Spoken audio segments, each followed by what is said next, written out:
மனக்லேசதரங்கங்களால் துக்க சாரகத்தில் முங்கும்போல் திரு கரம் நீட்டி எடுத்தணைத்து பயப்படேண்டா என்றுரைத்தவரே. திரு கரம் நீட்டி எடுத்தணைத்து பயப்படேண்டா என்றுரைத்தவரே. வாழ்த்துமேன் எந்தன் பிரியனே, ஜீவ காலமெல்லாம் எம்மரோ யாத்திரையில் நன்றியோ ഞാൻ പാടിടുവേൻ,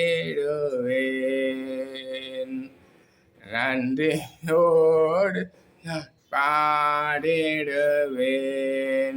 ஆம் பிரியமானவர்களே, இந்த யாத்திரை இஸ்ரவேல் ஜனங்கள் சென்றது போல, இஸ்ரவேல் ஜனங்கள் முதலிலே செங்கடலை கடந்தார்கள், பிளந்தார்கள். அடுத்ததாக யோர்தானை பிளந்தார்கள். அடுத்ததாக எரிகோவை உடைத்தார்கள். அத்தனை கர்த்தருடைய பிள்ளைகளுக்கு எதிராக வந்த எல்லாவற்றையும் நொறுக்கி தள்ளினார்கள் அவருடைய பலத்தினாலே.